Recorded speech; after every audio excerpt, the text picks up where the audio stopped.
सकते हैं। इस रॉकेट, कंप्यूटर, एटम, मोबाइल के युग में भी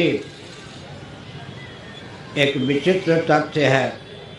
कोई व्यक्ति परमात्मा को मानता हो या न मानता हो, परलोक को मानता हो या न मानता हो, देहातिरिक्त, देह से अतीत, विविक्त, देह के नाश से नष्ट न होने वाला जो आत्म तत्व है, उसे मानता हो या न मानता हो, लेकिन सनातन धर्म का जो व्यावहारिक स्वरूप है, उसके प्रति वह आस्थान्वित हुए बिना नहीं रह सकता। 3 दिनों से मैं एक ग्रंथ लिख रहा हूँ, धर्म दर्शन। अभी भी इसी तथ्य को व्यक्त कर रहा था। हमारी विशेषता क्या है?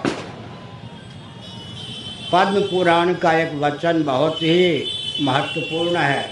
एका क्रिया द्वर्थ करी प्रसिद्धा। एक क्रिया हो, उससे 2 प्रयोजन की सिद्धि होती हो। लोक भी बनता हो, परलोक भी बनता हो, व्यवहार भी सधता हो, परमार्थ भी सधता हो।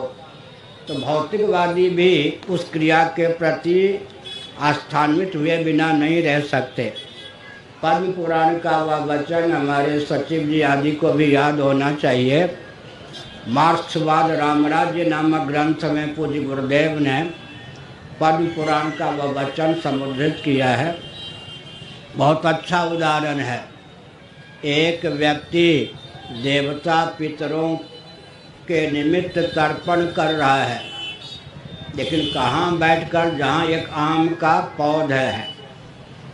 तो तर्पण में जो जल का प्रयोग होता है, वो जल प्रवाहित होकर उस आम के वृक्ष के मूल में जा रहा है। तो दोनों काम हो गया या नहीं?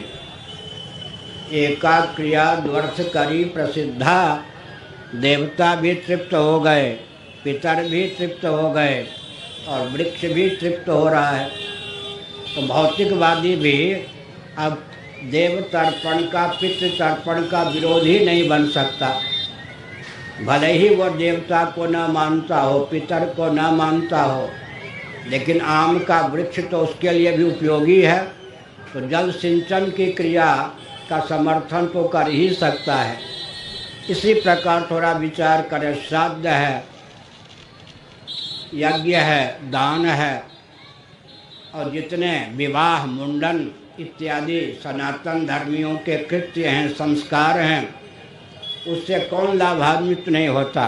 कल्पना कीजिए, हम यज्ञ करना चाहते हैं, तो यज्ञशाला बनाने में सामग्री चाहिए या नहीं?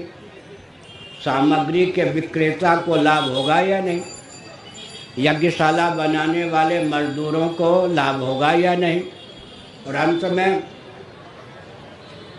जो ऋत्विक हैं, आचार्य हैं, उनको दक्षिणा मिलेगी, उनको भोजन मिलेगा, उनको भी लाभ होगा।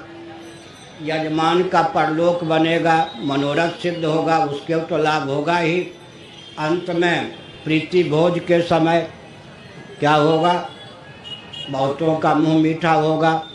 तो इसका अर्थ क्या है? केवल यज्ञ को ले लीजिए, तो एक यज्ञ से सैकड़ों व्यक्तियों का पोषण होता है।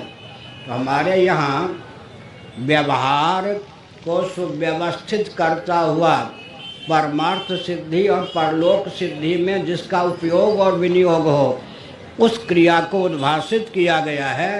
अतः नास्तिक से नास्तिक भी सनातन धर्म के प्रति आस्थान्वित हुए बिना नहीं रह सकता। इस तथ्य के प्रचार प्रसार की आवश्यकता आज भी